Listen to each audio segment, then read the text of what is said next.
کہا کہ تو اسلام قبول کر لو۔ پھر دعوت عام کا جب حکم آیا، وہ چوتھے نبوی سال میں آیا، اور پھر وہ کنٹینیو ہوا اگلے پورے مکی دور میں۔ تو پھر مکے سے باہر جو دعوت کا سلسلہ تھا، جب مدینہ سے، پھر ہم نے پڑھا اس سیرت میں کہ مدینہ سے پھر کوئی وفد آئے، پھر ان کے ساتھ جب دین کو باہر کی طرف پھیلایا گیا۔ اس کے ان بٹوین نبی صلی اللہ علیہ وسلم، ایک طائف کا ان کا سفر تھا، اس میں بھی گئے، لیکن وہ بھی بڑا سخت تھا، اور کو بڑا ان کے ساتھ وائلنس کی گئی۔ تو جو حضرت ابو بکر رضی اللہ عنہ ہیں، وہ تمام ادوار میں نبی صلی اللہ علیہ وسلم سے بچپن کی ان کا دوستی تھی۔ پھر مکی دور میں وہ سب سے پہلے انہوں نے اسلام قبول کیا بغیر کسی مطلب سوال جواب کے۔ اور پھر وہ نبی صلی اللہ علیہ وسلم کے ساتھ جتنی بھی ہم سیرت پڑھی ہم نے، ہر جگہ کوئی ایسا واقعہ نہیں سوائے طائف کے سفر پہ، جدھر نبی صلی اللہ علیہ وسلم گئے تھے تو حضرت زید بن حارث ان کے ساتھ تھے۔ اس کے علاوہ تمام موقعوں پر ہر وقت نبی صلی اللہ علیہ وسلم کی جو رفاقت کے ساتھ، ان کی رفاقت اور ان کا جوڑ، بڑی انٹیمیسی اور بڑی کلوز سپورٹ کے ساتھ حضرت ابو بکر کا ہر جگہ ذکر آتا ہے۔ تو اس لیے میں نے سمجھا مناسب ہے کہ جب ہم سیرت کے سیکوینس سے جیسے ہم چلیں، اسی طریقے سے ہم صحابہ کے بارے میں جب جاننے کی کوشش کریں گے، تو اس میں ظاہر ہے حضرت ابو بکر سب سے پہلے فہرست میں سب سے اوپر آتی ہیں، تو وہ پھر ہمارے لیے ذرا اور بہتر انڈرسٹینڈنگ اس میں آتی ہے۔ تو اس لیے میں نے اس کو اس حساب سے ترتیب دینے کی کوشش کی ہے۔ تو اسلام کے اعلانیہ تبلیغ جو سٹارٹ ہوئی ہے جو چوتھے سال میں، تو اس میں حضرت ابو بکر نے انتہائی جرت، ایمانی اور عزم یقین اور استقلال کا مظاہرہ کرتے ہوئے اسلام کی اعلانیہ تبلیغ و اشاعت اور مخالفت اور ایذا رسانی کے تمام خطرات کو انگیز کیا، یعنی کہ برداشت کیا، ٹالریٹ کیا۔ انہوں نے اس قسم کے خدشات کو دل میں آنے ہی نہیں دیا، بلکہ سرداران قریش مکہ کو للکارا، جو بیت اللہ شریف کے متولی اور پردہ نشین ہونے کا دعویٰ دار تھے۔ ان کی اعلانیہ تبلیغ اسلام کی اپنی مذہبی، معاشرتی اور پردہ نشین مفادات کے خلاف پا کر جو ہے ظاہر ہے پھر وہ یہ تو سارے جو ہے ان کے جان کے دشمن ہو گئے، اور ان کو پھر انہوں نے خطرات میں ڈالنا شروع کر دیا۔ حضرت ابو بکر کو جب ہم ریلیٹ کرتے ہیں، جب ان کا ہم دیکھتے ہیں ان کی جو فزیکل اور وہ جو تھی جسمانی طور پہ، تو حضرت حمزہ اور حضرت عمر کی طرح وہ نہیں تھے، they were not as strong۔ یہ دونوں تو بڑے قوی اور بڑے فزیکلی بڑے اسٹرانگ تھے، تو یہ اس لحاظ سے اتنے جنگجو یا اتنے طاقتور نہیں تھے۔ لیکن مشرکین مکہ ان کے مقابلے میں خوف کھاتے تھے اور ان پر ہاتھ نہیں ڈالتے تھے۔ ان کا قبیلہ قریش بھی سب سے چھوٹا قبیلہ تھا، کبھی تیم، اور وہ قبیلہ جو تھا وہ کبھی مسلمان نہیں ہوا۔ وہ پھر فتح مکہ کے بعد ہم نے دیکھا کہ وہ مسلمان ہوا، بلکہ ان کے وفد آئے تھے نبی صلی اللہ علیہ وسلم کا۔ تو اگر مسلمان ہوتے بھی تو حامیوں کے مقابلے میں ان کی مدد کرنے کے وہ قابل نہ تھے۔ لیکن حضرت ابو بکر کا کردار کی کیفیت بے حد مضبوط، جرأت مند دل، جس نے انہیں خوف خدا کے سوا ہر قسم کے خوف سے بے پرواہ کر دیا تھا۔ انہوں نے عافیت خواری، مصلحت کوشی سے کام نہیں لیا۔ انہوں نے اسلام کی تبلیغ اور اشاعت اور سربلندی اور پیغمبر اسلام صلی اللہ علیہ وسلم کی خالص محبت اور اطاعت اور وفاداری کا پیمانہ انہوں نے نبھایا اور اٹھایا۔ ابو بکر نبی صلی اللہ علیہ وسلم کی تبلیغی مشنوں میں آپ صلی اللہ علیہ وسلم کے ساتھ ساتھ رہے، اور مختلف قبائل سے آپ صلی اللہ علیہ وسلم کا تعارف کراتے تھے۔ تو تبلیغ اسلام جب ہوا ہے، تو کیونکہ ان کی اپنی ایک پرسنالٹی کا ایک افیکٹ تھا، وہ اپنے حسن اخلاق، ملن ساری اور اپنی امیر اور دیانتدار تاجر کی حیثیت سے حضرت ابو اور صدیق کے معاشرے میں ہر دل عزیز تھے، ایک بلند مقام رکھتے تھے، اور لوگوں کو ان کی صحبت، رائے اور خلوص پر اعتماد تھا۔ اس لیے جب انہوں نے اپنے ملنے والوں میں اسلامی دعوت کی تبلیغ شروع کی، تو اس سے اتنا اثر ہوا کہ اس کے متعدد جو تھے ممتاز روئے، جو انہوں نے لبیک کہا، اور انہوں نے تو یہ اب جب صحابہ کے نام دیکھتے ہیں، حضرت عثمان ابن عفان جو بعد میں خلیفہ بنے، حضرت عبد الرحمن بن عوف، زبیر بن علوم، سعد بن نبی وقاص، ابو عبیدہ، یہ سب بہت ہی مطلب ٹاپ کے جس کو کہتے ہیں عشرہ مبشرہ میں یہ شامل ہونے والے وہ صحابہ تھے، جو حضرت ابو بکر کی جو ہے محنت سے کنورٹ ہوئے۔ حضرت ابو بکر پہلے شخص تھے جن کی ایمان لانے سے اسلام کے معاشرے میں اہمیت اور تقویت حاصل ہوئی اور اس کی جڑیں مضبوط ہوئیں۔ پھر یہ غلاموں کو اور آزاد آزاد کرانے میں، لونڈیوں کو آزاد کرانے میں حضرت ابوبکر کا ایک بہت میجر رول تھا۔ مکہ میں اسلام قبول کرنے والے ایک طبقہ کمزور اور بےکس لوگ اور غلاموں کا تھا۔ وہ پہلے ہی مسائل اور حالات کے چکی میں پس رہے تھے، اور جب حضرت ابوبکر نے ان کے ساتھ تبلیغ کی اور وہ اسلام قبول کر لیا، تو قبول کرنے کے بعد کرنے کی وجہ سے ان کے آقوں نے ان پر ظلم اور تشدد کے دروازے کھول دیے اور انہیں طرح طرح کی اذیتیں پہنچانا شروع کر دیں، تاکہ وہ کسی طرح اسلام سے منحرف ہو جائیں۔ وہ یہ گروہ تو جسمانی قوت رکھتا تھا،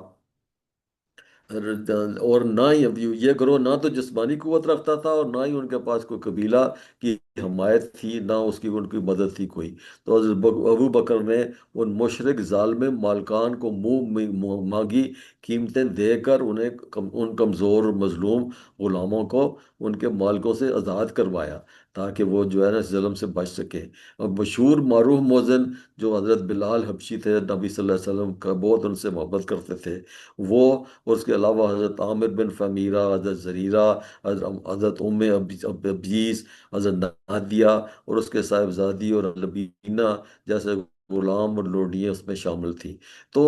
تمام غلام اور لوڈیوں کو یکے بعد دیگرے آزاد کرانے میں حضرت ابو بکر نے بے پناہ مال خرچ کیا، اور کبھی کسی پر کوئی احسان نہیں انہوں نے جتلایا، اور سب وہ کچھ محض اللہ کی رضا کے لیے کر رہے تھے۔ اس موقع پر ایک دفعہ ان کے والد ابو آقا نے ان سے کہا کہ تم کمزور لوگوں کو آزاد کراتے ہو، کاش طاقتور لوگوں کو آزاد کرایا کرو تاکہ تمہارے کسی کام آ جائے۔ تو حضرت بکر نے جواب دیا کہ میں یہ سب کچھ اللہ کی رضا کے لیے کرتا ہوں۔ حضرت بلال کی آزادی کے بعد وہ سخت آزمائشوں سے گزرے، اور مگر صبر کا استقامت اور ایمان کی پختگی تاریخ اسلام کا روشن باب ہے۔ اور حضرت بلال جو تھے ان کا بہت اہم رول رہا پورے دین میں، اور مؤذن کے طور پر، اور نبی صلی اللہ علیہ وسلم کے ساتھ ان کی رفاقت اور ان کی جو خدمات تھی وہ اینڈ تک رہی۔ نبی صلی اللہ علیہ وسلم ان کی استقامت اور وفاداری سے بیعت خوش ہوتے اور ان کی قدر فرماتے تھے۔ ابھی قبول اسلام کے وقت ان کے پاس، حضرت بکر کے پاس 40,000 درہم نقد موجود تھے۔ یہ نقد سرمایہ انہیں اپنی تجارتی اثاثہ حاصل کرنے والے منافع، انہوں نے مسلمان غلاموں کی گردنیں چھڑانے کے علاوہ مفلوق الحال مسلمانوں کی مدد کرنے اور مسلم برادری کی اجتماعی ضروریات پورے کرنے میں کھلے دل سے خرچ کیا۔ چنانچہ رسول اللہ صلی اللہ علیہ وسلم نے ایک موقع پر فرمایا، سب سے زیادہ جس کی صحبت اور دولت کا میں ممنون ہوا ہوں وہ حضرت ابو بکر رضی اللہ عنہ ہے۔ تو پھر ابھی جب تبلیغ، اوپن تبلیغ سٹارٹ ہوتی ہے، تبلیغ عام، تو اس کا ظاہر ہے ایک بہت مخالفت کا طوفان ہم نے دیکھا کہ کھڑا ہو گیا، اور جو جو اسلام کی تبلیغ اور ارشاد میں تیزی آتی گئی، مسلمانوں کی تعداد بھی بڑھتی گئی، قریش کی طرف سے خلافت جس میں شدت آتی گئی۔ پہلے وہ صرف مسلمان اور غلاموں اور کمزوروں پر دست ستم دراز کرتے تھے، لیکن جب مخالفت کی ایک ایسا پیک آیا کہ انہیں حضرت ابو بکر پر اور نبی صلی اللہ علیہ وسلم پر بھی انہوں نے ہاتھ اٹھانا شروع کر دیا، تاکہ کسی طرح سے نئے دین کی اشاعت بند ہو جائے۔ ایسے مواقع پر حضرت ابو بکر اپنی جان کی پرواہ نہ کرتے ہوئے نبی صلی اللہ علیہ وسلم کی حفاظت میں سینہ سفر ہو جاتے تھے۔ ایک دفعہ جب آپ صلی اللہ علیہ وسلم بیت اللہ میں نماز پڑھ رہے تھے، تو عقبہ بن بعید نے آپ صلی اللہ علیہ وسلم کی گردن میں چادر لپیٹ کر بال دینا شروع کر دیا اور انہوں کا گلا گھونٹنا شروع کر دیا۔ تو حضرت ابو بکر نے اسے گردن سے پکڑ کر دھکا دے کر دور ہٹایا اور کہا کہ کیا تم اس شخص کو صرف اس لیے مار ڈالنا چاہتے ہو کہ وہ کہتا ہے کہ میرا رب اللہ ہے، اور تمہارے پاس اپنے رب سے روشن دلائل بھی وہ دے رہا ہے تمہیں؟ تو ایک موقع پر آپ نبی صلی اللہ علیہ وسلم اور حضرت بکر مسجد حرام تشریف لے گئے، تو وہاں حضرت ابو بکر نے قریش کے مجمع میں تقریر ادا کی اور اسلام کی طرف انہوں کو دعوت دی۔ تو حرم میں علانیہ دعوت کا اسلام کا یہ پہلا موقع تھا۔ تو کفار قریش نے حضرت ابو بکر پر حملہ کر کے ان کو روئی کی طرح دھنگ کر رکھ دیا، یعنی کہ بہت زیادہ انہوں نے ان کے ساتھ ظلم کیا، اور عتبہ بن ربیعہ نے ان کے منہ پر تو اتنی زیادہ چوٹیں لگائیں کہ وہ بے ہوش ہو گئے۔ آخر ان کے قبیلہ جو بنی تمیم کے لوگ ہیں، وہ ان کو خبر ہوئی، تو انہوں نے آ کے ان کو چھڑایا، اور آ کر ان کو اٹھا کر وہ گھر لے گئے۔ تو ابو بکر کی خستہ حالت دیکھ کر انہیں اندیشہ ہوا کہ وہ زندہ نہیں بچیں گے، لیکن انہوں نے عتبہ کو دھمکی دی، والے وہ جو اس کے قبیلے والے تھے کہ اگر حضرت ابو بکر مر گیا تو تمہیں ہمیں زندہ نہیں چھوڑیں گے۔ اور شام تک نبی جو تھے حضرت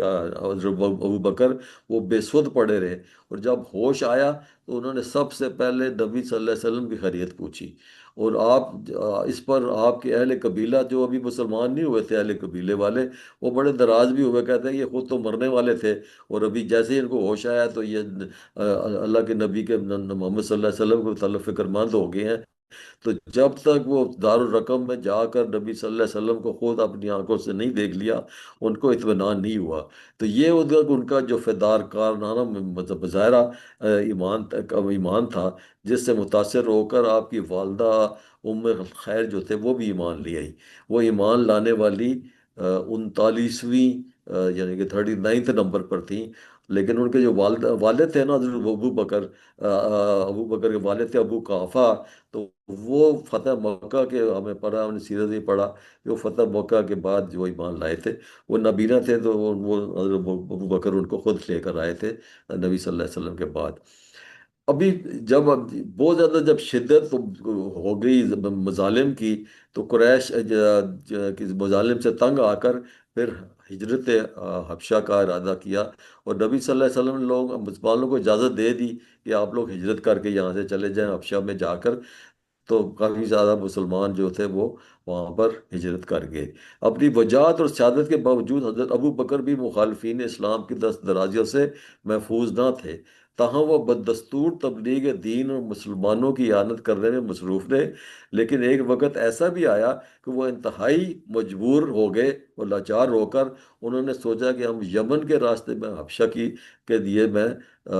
ہجرت کر جاتا ہوں، اس کا انہوں نے ارادہ کیا۔ تو برق الغماد ایک جگہ، وہاں وہ پہنچے تو ابن دغنا وہاں کا سردار تھا، وہ ان سے انہیں ملاقات ہوئی۔ تو جو قبیلے کا قادر سردار تھا، تو اس نے حضرت بکر کو اچھی طرح وہ جانتا بھی تھا۔ اس سے جب ان کا ارادہ سے آگاہی ہوئی تو اس نے انہیں اس ارادے سے باز رکھنا چاہا، اور اس نے کہا کہ اے ابو بکر، آپ جیسے شخص کو مکہ چھوڑ کر نہیں جانا چاہیے۔ آپ صلہ رحمی کرتے ہو اور مہمان نواز ہیں، حاجت مندوں کی حاجت پر برائی کرتے ہو، اور مصیبت زدوں کے دکھ درد میں کام آتے ہیں۔ آپ ہمیشہ سچی بات کہتے ہیں، آپ معاشرے کی زینت ہیں۔ میں آپ کو اپنی پناہ میں لیتا ہوں، اور میرے ساتھ آپ مکہ واپس چلیں۔ تو جو ابن دغنا نے اپنے ایمان دیا، یہ وہاں پر ایک ٹریڈیشن تھا کہ کوئی سردار اگر کسی کو ایمان دے دیتا تھا اور اعلان کرتا تھا کہ یہ میرے ایمان میں ہے، تو پھر وہ اس کو ایک قسم کی سیفٹی سیکورٹی انشور ہو جاتی تھی، تو پھر اس کو کوئی نہیں چھیڑتا تھا۔ تو وہ ابن دغنا اسی طریقے سے حضرت بکر کو مکہ واپس لایا، اور آ کے انہوں نے قریش کو کہا کہ یہ میری ایمان میں ہے، اور پھر انہیں کہا کہ کوئی ان کے ساتھ کوئی زیادتی نہ کرے۔ تو تم ایسے شخص کو، تو وہ جو قریش والے تھے انہوں نے کہا تم نے ایک ایسے شخص کو شہر بدر کیے دیتے ہو۔ انہوں نے ان سے کہا کہ وہ ہمیشہ غریبوں کے حاجت مندوں کے کام آتا ہے، دوسروں کی تکلیف اور مشکلات اور رنج و غم میں امداد اور ہمدردی اور غمخواری کرتا ہے۔ قریش نے اپنے دغنا کے ایمان کو اس شرط پر قبول کیا کہ حضرت ابو بکر جو ہے اپنے گھر کے صحن کے اندر نماز پڑھیں گے، اور قرآن کی تلاوت وغیرہ کر کے ان کی آواز باہر نہیں آنی چاہیے۔ تو انہیں خوف تھا کہ ابو بکر اگر تلاوت کریں گے اور وہ عورتیں اور بچے اور سنیں گے تو وہ سارے بڑے ان سے متاثر ہو کے امپریس ہوں گے تو مسلمان ہو جائیں گے، اور ایسا ہی ہوا۔ اور جب انہوں نے تلاوت وغیرہ شروع کرنے کی لوگوں پر اثر پڑا، تو اس پر جو قریش تھے انہوں نے ابن دغنا جس نے ان کو امان دیا تھا، انہوں نے آ کے اس سے شکایت کی کہ یہ تو لوگوں کو کنورٹ کر رہا ہے اندر رہ کے بھی۔ تو انہوں نے اس سے آ کے پوچھا، تو انہوں نے پوچھنے پر ابو بکر نے صاف کہہ دیا کہ مجھے تمہاری ایمان کی ضرورت نہیں ہے، مجھے اللہ کی ایمان کافی ہے۔ تو ابن دغنا جو تھا وہ بری ذمہ ہو گیا۔ اس کے بعد قریش وقتاً فوقتاً چپکلش ہوتی رہی، اور ابو بکر اپنی دینی سرگرمیوں سے باز نہ آئے، اور مخالفت کے طوفان پر آخر دم تک نبی صلی اللہ علیہ وسلم کی میت مکہ ہی میں رہے، حتیٰ کہ ہجرت مدینہ کا حکم آ گیا۔ اور شبی ابی طالب، ہم نے پڑھا سیرت میں، شبی ابی طالب نبی صلی اللہ علیہ وسلم پہ وہ بڑا سخت ٹائم تھا، اور 3 سال تک لگاتار ان کو سوشل بائیکاٹ کر کے، جو ابی طالب کی جو بٹی تھی اس میں ان کو ایک کر دیا گیا تھا، محصور کر دیا گیا تھا۔ لیکن اس میں بھی حضرت ابو بکر کی خدمات اور ان کو سپورٹ لگاتار وہ کرتے رہے۔ اور جب وہ ایک معاہدہ ہوا تھا، معاہدے کے تحت جب اس کی معاہدہ جو الٹیمیٹلی ودرا ہوا، وہ سختیاں ختم ہوئیں، تو اس میں حضرت ابو بکر کا اگین بڑا امپورٹنٹ رول تھا کہ انہوں نے ایک اہم کردار ادا کیا، اور جتنے مذاکرات ہوئے، مذاکرات میں انہوں نے اپنے پختہ فہم و فکر سے مخاطبین کو متاثر کرنے میں وہ ماہر تھے، اور اس سے پھر وہ جو ریسٹرکشن تھی وہ ریموو ہوئی۔ پھر حضرت عائشہ کا نکاح جو تھا نبی صلی اللہ علیہ وسلم کا ایک بہت اہم پہلو ہے۔ 10 نبی کے جو جس کو ہم عام الذہن کہتے ہیں، رنج و غم کا سال، اس سال میں نبی صلی اللہ علیہ وسلم کے ساتھ دو بڑے ایونٹس ہوئے۔ ایک تو ان کے چچا ابو طالب کی وفات ہوئی، اور پھر ان کی جو بیوی حضرت ختیجہ کبریٰ زوجہ، ان کی جو بہت بڑے سپورٹر تھے، یہ دو انتہائی عزیز اور غمخسار ہستیاں سی، جو نبی صلی اللہ علیہ وسلم سے جدا ہوئی، اور ان کا بہت ان کو صدمہ تھا۔ اور جب قریش کی مخالفت نقطہ عروج پر تھی، اور ایسا نازک گھڑی میں حضرت ابو بکر کی کم سن صاحبزادی حضرت عائشہ کی تصویر خواب میں فرشتے نے یہ کہہ کر نبی صلی اللہ علیہ وسلم کو دکھائی کہ آپ صلی اللہ علیہ وسلم کی بیوی ہیں۔ اینڈ دس ہیپن ٹوائس، یہ 2 دفعہ ہوا۔ پھر ایک مسلمان خاتون خولہ بن نکیم نے نبی صلی اللہ علیہ وسلم کی طرف جو پیغام بھیجا، اور پھر حضرت ابو بکر نے حضرت عائشہ کا نکاح نبی صلی اللہ علیہ وسلم سے کر دیا۔ یوں حضرت ابو بکر نبی صلی اللہ علیہ وسلم کی معاشرت اور عائشہ کے ام المومنین ہونے کا شرف اور اعزاز حاصل ہوا۔ رخصتی ہجرت کے بعد مدینہ میں جا کر ہوئی، جیسا کہ تاریخ سے ظاہر ہے۔ حضرت عائشہ کا حضور نبی صلی اللہ علیہ وسلم سے نکاح امت مسلمہ کے لیے بے حد باعث برکت اور رحمت ثابت ہوا۔ آگے چل کر حضرت عائشہ صدیقہ نے اہم دینی تاریخی کردار، خاص کر عورتوں کے مسائل کے متعلق زیادہ تر احکام انہی کی روایت پر مبنی ہے۔ یہ نکاح حکمت اور رضا الہی کے بے شمار مصلحتوں پر مبنی ہے۔ پھر ہم دیکھتے ہیں آگے جو سب سے بڑا اور جب سب سے زیادہ جہاں پر حضرت ابو بکر کا ذکر آتا ہے وہ ہجرت مدینہ ہے۔ ابو طالب اور حضرت اور چچا ابو طالب اور حضرت ختیجہ رضی اللہ عنہ کی وفات کے بعد جب قریش اور کا اسلامی دشمن اور ایذا رسانی کا ایک نقطہ عروج کو پہنچ گیا، تو حج کے موقع پر یثرب سے یعنی مدینہ سے قبیلہ خزرج کے 6 آدمی آئے۔ یہ ساری تفصیل ہم نے سیرت میں پڑھی تھی کہ وہاں سے 6 آدمی آئے، نبی صلی اللہ علیہ وسلم نے ان کو تبلیغ کی، وہ مسلمان ہو گئے۔ پھر دوسرے سال پھر 12 آدمی آئے، اور پھر بیت العقبہ ثانی ہم نے پڑھا تھا، اس میں 72 افراد تھے، 72، اور سب نے آ کے بیعت کی، اور پھر انہوں نے ایک معاہدہ کیا، اور صلح اور جنگ اور ہر معاملے میں وفاداری اور جار نثاری کا انہوں نے حلف اٹھایا۔ آپ صلی اللہ علیہ وسلم نے یثرب ہجرت کی، انہوں نے آ کے دعوت دی نبی صلی اللہ علیہ وسلم کو کہ آپ ہجرت کر کے مدینہ آ جائیں۔ تو آپ صلی اللہ علیہ وسلم نے حکم خداوندی کے تحت اہل یثرب کے ساتھ جینے مرنے کا فیصلہ کر لیا، اور حضرت مسین بن عمیر ایک بہت اچھے صحابی تھے، ان کو انہوں نے مبلغ اور معلم بنا کر بھیجا۔ وہ جا کر پھر انہوں نے وہاں پر مزید تبلیغ کی، اور ان کی مصائب میں جو اوس خجرت کا قبیلہ تھا اس کے سردار اور وہ سارے اسلام کو کنورٹ کر گئے۔ پھر احمد الناس یعنی کہ بڑی سرعت سے ان کی تقلید کی، اور نبی صلی اللہ علیہ وسلم کی اجازت اور اہل یثرب کی دعوت پر مکہ کے 7 رسیدہ مسلمانوں نے ایک ایک دو دو کر کے یثرب یعنی مدینہ پہنچنا شروع کر دیا۔ اکثر کو تو گھر بار مال و جائیداد کی قربانی دینے کے علاوہ قریش کے ہاتھوں شدید تکلیف اٹھانا پڑی، لیکن 13 نبوی ہجرت کا سلسلہ شروع ہوا، اور 2 ماہ کے اندر اندر مسلمانوں نے مکہ 200 خاندان جو مدینہ پہنچ گئے۔ نبی صلی اللہ علیہ وسلم اور حضرت ابو بکر اور حضرت علی کے علاوہ صرف چند کمزور اور معذور مسلمان مکہ رہ گئے۔ حضرت ابو بکر نے بھی آپ سے پھر ہجرت کی اجازت چاہی۔ جب آپ نے اجازت چاہی تو اللہ کے نبی نے انہیں کہا کہ حضرت ابو بکر ابھی رک جاؤ، شاید ہجرت کے لیے اللہ تعالیٰ کی طرف سے کوئی مزید ہدایت آئے گی، کوئی اللہ ساتھی میرا پیدا کر دے گا۔ تو حضرت ابو بکر جیسے وہ اشارہ سمجھ گئے ان کی، اور مصلحتیں بھی وہ سمجھ گئے، یہ کہ نبی صلی اللہ علیہ وسلم مدینہ تشریف آوری سے پہلے چاہتے تھے کہ مسلمانوں کی ایک خاص تعداد وہاں پہنچ چکی ہو، اور وہاں آپ جو ہے آپ کی قیادت میں آپ صلی اللہ علیہ وسلم کی ضرورتوں کو پورا کرنے کے لیے ایک جماعت جو ہے تیار ہو جائے، جنہیں آپ صلی اللہ علیہ وسلم نے انصار کا معزز لقب دیا۔ یہ ہم نے ساری تفصیل بڑی ڈیٹیل سے پڑھی تھی سیرت میں، اور یہ بہت اہم ڈیٹیلز ہے اس میں۔ یہ مہاجرین آپ صلی اللہ علیہ وسلم کے مزاج اور طرز فکر اور طریقہ کار سے پوری طرح آگاہ تھے، جبکہ انصار مدینہ کو ہر معاملے میں سر سے تربیت اور آگاہی درکار تھی۔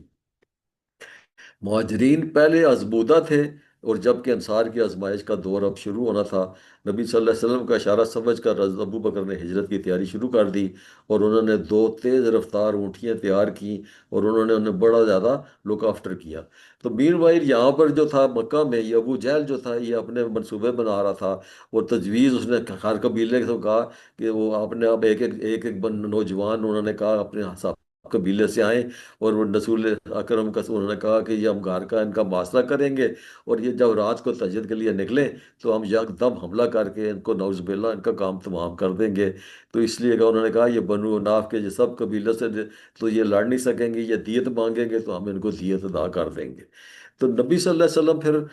ہجرت کی رات کو، اصل معمور رات کو گھر سے نکلے تو مشرکین کے نوجوانوں کی صفوں چیرتے ہوئے، ان نوجوانوں کی سروں پہ مٹی ڈالتے ہوئے گزرے۔ اللہ تعالیٰ نے ان نوجوانوں کی نگاہوں پہ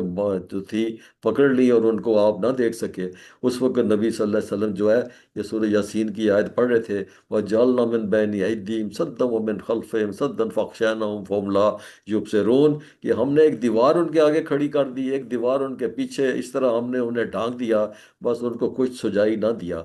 تو پھر وہ حضرت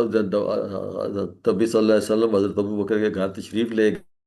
وہاں وہ پہلے ہی سراپا انتظار اور جاگ رہے تھے، اور صرف ضروری سامان انہوں نے تیار کیا ہوا تھا۔ اپنا نقد اثاثہ جو اللہ کی راہ میں خرچ ہوتے ہوئے ان کے پاس 40,000 جو درم تھے، اس میں سے انہوں نے اونٹ وغیرہ کے اوپر بھی خرچہ وغیرہ کیا ہوا تھا، وہ بھی خریدے تھے۔ ان کے پاس صرف 5,000 درم بچ گئے تھے اس کا، وہ تاکہ اثناء سفر میں نیز مدینہ پہنچ کر وقت ضرورت کام آئے۔ اہل خانہ کا خدا کے سپرد کیا۔ وہ توشہ دان باندھنے کے لیے کوئی چیز نہ ملی تو ان کی بیٹی جو تھی اسما بن ابی بکر، انہیں اپنا کمر کا پٹکا پھاڑ کر 2 ٹکڑے کیا اور ایک کو توشہ دان باندھا۔ تو نبی صلی اللہ علیہ وسلم نے ان کے اس جو کام انہوں نے کیا، ان کو انہوں نے لقب دے دیا تاقین، یعنی کہ 2 پٹوں والی کا لقب نمازا، اور یہ لقب مسلمانوں میں تاریخ اور ان کے نام کا جز بن گیا اور اعزاز کی شناخت ہوئی۔ یہی حضرت اسما بیان کرتی ہیں کہ میں ابو بکر کی ہجرت کے وقت گھر میں صرف اللہ کا نام چھوڑ کر گئے، یعنی کہ وہ جو کچھ بھی تھا نا، بال شال سب کچھ لے گئے۔ تو اسما رضی اللہ عنہ کے دادا جو ابو قافہ جو حضرت ابو بکر کے والد تھے، ان کی عمر اس وقت 83 سال تھی، وہ نابینا تھے، ہی couldn't see anything۔ انہوں نے کہا لڑکی ایسے معلوم ہوتا ہے کہ حضرت ابو بکر جو ہے نا وہ سب کچھ ہی لے گیا، کوئی دام و درہم پیچھے چھوڑ کے ہی نہیں گیا۔ تو راسمہ نے جواب دیا دادا جان آپ ہماری فکر نہ کریں، وہ بہت کچھ چھوڑ کر گئے ہیں۔ تو وہ کیونکہ وہ پریشانی میں کوئی بات نہیں کہی، تو انہوں نے ایسے کیا کہ جو کپڑے تھے نا پتھر کے کچھ کنکر انہوں نے جمع کر کے اس کپڑے میں ڈال کے، وہ جہاں وہ ذرا اپنے رکھتے تھے نا کیش وغیرہ، ذرا نقد، وہ وہاں انہوں نے رکھ دی۔ تو ابو آگا because he was blind he couldn't see، تو انہوں نے وہاں دیکھا تو شاید انہوں نے کہا ہاں ٹھیک ہے چلے پڑا ہے۔ تو یہ جو توکل اللہ کا مظاہرہ ابو بکر صدیق رضی اللہ عنہ کی صاحبزادی کر سکتی تھی، یہ انہی کا کام تھا۔ رسول اللہ صلی اللہ علیہ وسلم اور ابو بکر مکان عقبی کے کھڑکی سے رات کی تاریکی میں نکل گئے اور شہر سے 3-4 میل دور غار سور میں قیام کیا۔ اس دوران حضرت ابو بکر کے صاحبزادے حضرت عبداللہ قریش کی خبریں پہنچاتے رہے، اور ان کو جوان سال صاحبزادی حضرت اسما تمام خطرات کو انگیز کر کے کھانا پہنچاتی رہیں۔ ان کے جو غلام تھے آزاد کرتا، وہ وہاں پر لے جاتے تھے، وہاں پر بکریاں بکریاں چراتے رہتے تھے، اور پھر وہ رات کو جب واپس آتے تھے تو وہ جتنے بھی وہ فٹ پرنٹس ہوتے تھے نا، تاکہ وہ کفار وہاں پہنچ نہ جائیں، تو وہ سارے وہ بھی مٹاتے تھے۔ تو اس طریقے سے جو پورا قبہ تھا نا، حضرت ابو بکر کا، ان کی بیٹی، ان کا بیٹا، ان کا غلام، دے ور آل ان ٹوٹل سپورٹ آف نبی صلی اللہ علیہ وسلم، اور ان کی جو ہجرت کا پورا پلان تھا۔ تو نبی صلی اللہ علیہ وسلم ابھی جب گھر سے نکلے ہیں ہجرت کی رات کو، تو پیچھے وہ حضرت علی کو چھوڑ کر گئے ہیں اپنے بستر نبوی میں۔ حضرت علی ابن طالب کو شب بستی کا شرف حاصل ہوا۔ خود وہ صاحب بستر ان کی آنکھوں میں دھول جھونک کر تو نکل گئے تھے، لیکن وہ پیچھے سے جب وہ آئے ہیں، وہ آ کے انہوں نے دیکھا، تو انہوں نے دیکھا تو حضرت علی ہے، تو انہوں نے آ کے ان کو بھی بڑا جو جوڑا ان پر بھی انہوں نے وائلنس اور پوچھا کہ وہ کدھر ہیں، تو انہوں نے کہا کچھ نہیں، ہمیں نہیں پتا۔ تو انہوں نے کہا پھر یہ حضرت ابو بکر کے گھر گئے ہوں گے، تو ڈیفینیٹلی ان کو پتا تھا کہ نبی صلی اللہ علیہ وسلم حضرت ابو بکر کی طرف جاتے ہیں۔ تو وہ وہاں پر گئے، اور وہاں ان کی بیٹی اسما تھی، ان کے ساتھ بھی انہوں نے تشدد کیا۔ اس نے کہا تیرا باپ کہاں ہے؟ تو انہوں نے کہا مجھے نہیں معلوم۔ تو جو ابو جہل تھا، انہوں نے ان کو چپیڑ بھی ماری اور کو زخمی بھی کیا، ان کے کان کی بالی جو تھی وہ بھی ٹوٹ گئی۔ لیکن وہ وہاں سے نامراد اور مایوس ہو کے ابو جہل وہاں سے نکلا۔ پھر اس نے اعلان کر دیا کہ جو بھی حضرت ابو بکر اور حضرت نبی صلی اللہ علیہ وسلم کو بھی گرفتار کر کے لائے گا، اس کو 100 اونٹوں کا نام دیا جائے گا۔ تو اونٹوں کی لالچ میں بہت سے لوگ دور پڑے، اور انہوں نے اپنے جو تھے مگر دلوں اور آنکھوں کے اندھے کو کیا نظر آنا تھا۔ تو نبی صلی اللہ علیہ وسلم جب پہنچی ہیں غار سور کے پاس، تو حضرت ابوبکر غار کے اندر گئے، اور غار کو اندر جا کر انہوں نے صفائی کی۔ اور پھر دیکھا کہ اس میں وہاں پر بہت سارے ہولز تھے، انہوں نے سارے ہولز کو پلگ کیا، انہوں نے اپنی تہمت کو پھاڑ کر، لیکن ان کے پاس جو سامان تھا اس سے دو بورڈ جو تھے، یہ لاسٹ ٹائم میں نے کور کیا تھا، سو اس کو تھوڑا میں بریفلی کرتا ہوں کہ وہاں پر پھر ایک ایک کی جگہ انہوں نے پاؤں رکھ دیا، وہاں پر ایک سانپ نے ان کو ڈس لیا، اور اس کی تکلیف میں ان کے جو آنسو بہ رہے تھے، تو نبی صلی اللہ علیہ وسلم جو تھے وہ تھکے ہوئے تھے، ان کے پہلو پہ سر رکھ کے وہ سو گئے، اور جب آنسو ان پر گرے تو انہوں نے ان سے پوچھا کہ ابو بکر کیا ہوا، تو انہوں نے کہا مجھے کسی چیز نے ڈس لیا ہے، تو پھر نبی صلی اللہ علیہ وسلم نے منہ کا لعاب لگایا، اور وہ اللہ کے فضل سے وہ ٹھیک ہو گئے۔ تو اس کے علاوہ جو یہ آلریڈی میں بتا چکا ہوں کہ ان کے جو بیٹے تھے وہ رات کی تاریکی میں آ کے ان کو ملتے تھے، اسی طرح ان کا جو غلام تھے وہ بھی وہاں پر آتے تھے، اور وہ جو بکری وغیرہ چراتے تھے وہاں سے وہ دودھ لے کے آ کے ان کو دودھ بھی پلاتے تھے، تاکہ وہ جو نا ان کا وہ بھوک والا کا بھی مسئلہ ٹھیک رہے۔ صبح ہوتے ہی بکریوں کو واپس لے جاتا تھا، اور پھر جاتے ہوئے ان کے پاؤں کے نشانات مٹا دیتے۔ تو غار سور کے قیام جو روشن جو تھے نا، دشمن کھوج لگاتے ہوئے غار سور تک پہنچ گئے۔ حضرت ابو بکر نے عرض کیا، اے اللہ کے نبی، اگر ان میں سے کوئی شخص محض اپنی نگاہ نیچے کر دے تو ہمیں دیکھ لیں گے۔ تو نبی صلی اللہ علیہ وسلم نے فرمایا، ابو بکر، ایسے دو آدمیوں کے بارے میں تمہارا کیا خیال ہے جن کا تیسرا اللہ ہو؟ تو یعنی اللہ کی مدد جن کے ساتھ شامل ہو۔ تو اس کے بعد یہ وہاں پر پہنچے خون کے پیاسے دشمن، ان کو ڈھونڈتے ہوئے، ہر طرف ان کو دیکھتے ہوئے، لیکن انہیں کوئی جگہ انہوں نے چھوڑی نہیں۔ اس سلسلے میں ایک مرتبہ، یہ انٹرنیٹ تو نہیں اڑ گیا؟ کین یو ہیئر می سر؟ آ رہی ہے hearing you. جو آپ جی آ جی، رہی ہمیں ہے؟ تو آ رہی ہے جی آواز آواز آ رہی ہے۔ اپنا سر، آ رہی اچھا ہے وہ ہمیں آواز۔ اچھا چلے، وہ بجلی اڑ گئی تھی، میں سمجھا شاید انٹرنیٹ اڑ گیا ہو، میرا خیال ہے چل رہا ہے، وہ یو پی ایس پہ چل رہا ہے۔ تو خون کے پیاسے آپ کی طرف ڈھونڈتے ہوئے پھرے، تو انہوں نے کوئی مکہ کی کوئی وادی نہ چھوڑی، ہر جگہ انہیں ڈھونڈتے رہے۔ اس سلسلے میں ایک مرتبہ چند لوگ عین غار کے بالکل دانے پر آ گئے جس میں آپ چھپے ہوئے تھے۔ حضرت ابو بکر کو سخت خوف لاحق ہوا کہ اگر ان لوگوں میں کسی نے ذرا بھی آگے بڑھ کر غار میں جھانک لیا تو ہمیں دیکھ لیں گے۔ تو نبی صلی اللہ علیہ وسلم کے اطمینان پر ذرا فرق نہ آیا۔ آپ نے یہ کہہ کر ابو بکر کو، یہ بڑا مشہور بہت زیادہ کوٹڈ ہے، انہوں نے کہا، غم نہ کر، اللہ ہمارے ساتھ ہے، لا تحزن ان اللہ معنا، اور کہ تم غمگین نہ ہو کیونکہ اللہ ہمارے ساتھ ہے۔ تو یہ بہت ان کا مشہور قول ہے جو ہر جگہ ہم اپلائی کر سکتے ہیں کہ مان نہ کر، اللہ ہمارے ساتھ ہے۔ اس راستے میں کچھ لوگ حضرت ابو بکر سے پوچھتے کہ آپ کے ساتھ، جب وہ ٹریول کر رہے تھے تو پوچھتے کہ آپ کے ساتھ کون ہے، تو کیونکہ حضرت ابو بکر کو پہچانتے تھے، نبی صلی اللہ علیہ وسلم کو کچھ لوگ نہیں پہچانتے تھے، تو وہ کہتے تھے انہ یہدینی سبیل، یعنی کہ یہ میرا رہبر، یہ مجھے راستہ دکھا رہا ہے۔ تو ویسے بھی وہ تھے ہی ایسے ہی، اللہ اللہ کے راہ دکھانے والے ہی تھے۔ تو یہ مقصد تھا کہ نبی صلی اللہ علیہ وسلم کی حقیقت اس وقت ظاہر نہ کریں تاکہ دشمنوں سے حفاظت ممکن ہو، کیونکہ کفار مکہ ہر ممکن کوشش کر رہے تھے کہ نبی صلی اللہ علیہ وسلم کو مدینہ پہنچنے سے پہلے روک لیں یا نقصان پہنچائے۔ پھر ایک اور واقعہ آتا ہے کہ حضرت مواد کا واقعہ ہے، وہاں پر حضرت بکر ایک خیمے میں گئے، اور کیونکہ کافی دیر انہوں نے ٹریول کیا تھا، بھوک کی بھی شدت تھی اور کمزوری بھی تھی، تو وہاں پر ایک کمزور سی بکری تھی، تو میں بات کی تو اس نے کہا کہ میری یہ کمزور سی بکری ہے، تو اس کا تو کچھ بھی نہیں ہے، پانی وانی دودھ نہیں ہے۔ تو نبی صلی اللہ علیہ وسلم نے اس کے تھن پہ ہاتھ پھیرا تو اس میں سے دودھ جاری ہو گیا، پھر سب نے سیر ہو کے پیا، اور بعد بھی جو تھی وہ بھی ایمان لے آئی۔ پھر یہاں سے پہنچتے ہیں وہ قبا، وہاں قبا کے مقام پر پہنچے، وہاں پر وہ چند دن قیام کیا، یہ ساری تفسیر ہم سیرت میں پڑھ چکے ہیں۔ وہاں پر آپ نے پہلی مسجد قبا کی بنیاد رکھی، اور پھر 12 ربیع الاول کے دن آپ وہاں سے روانہ ہوتے ہیں۔ روز جمعہ آپ قبا کے مدینہ کے لیے روانہ ہوئے۔ سفر کے دوران قبیلہ بنی سلیم آپ نے جمعہ کی نماز پڑھی، اس مقام پر آج کل جو ہے مسجد جمعہ بھی ہے۔ اور پھر نبی صلی اللہ علیہ وسلم جو ہے 12 ربیع الاول کو پہلی ہجری، تقریباً 24 ستمبر 22 بنتی ہے، مدینہ منورہ پہنچے ہیں۔ مدینہ پہنچ کر آپ کی اونٹنی حضرت ابو ایوب انصاری کے گھر کے سامنے رکی، جہاں آپ نے قیام فرمایا۔ اسی جگہ سے مسجد کی زمین خریدی، اور پھر وہاں پر مسجد تعمیر کی، جس کو جو مسجد نبی ہے آج کل۔ تو اس طریقے سے یہ مکی دور یہاں پہ ختم ہوتا ہے۔ تو میں پھر انشاءاللہ سبسیکوینٹلی جو نیکسٹ پروگرامز میں ان کا جو مدنی دور جہاں سے سٹارٹ ہوتا ہے اس میں سارے غزوات ہیں، اور ہر جگہ حضرت ابو بکر کا پھر بہت اہم رول ہے اور ذکر ہے، تو وہ اس میں انشاءاللہ ہم کریں گے۔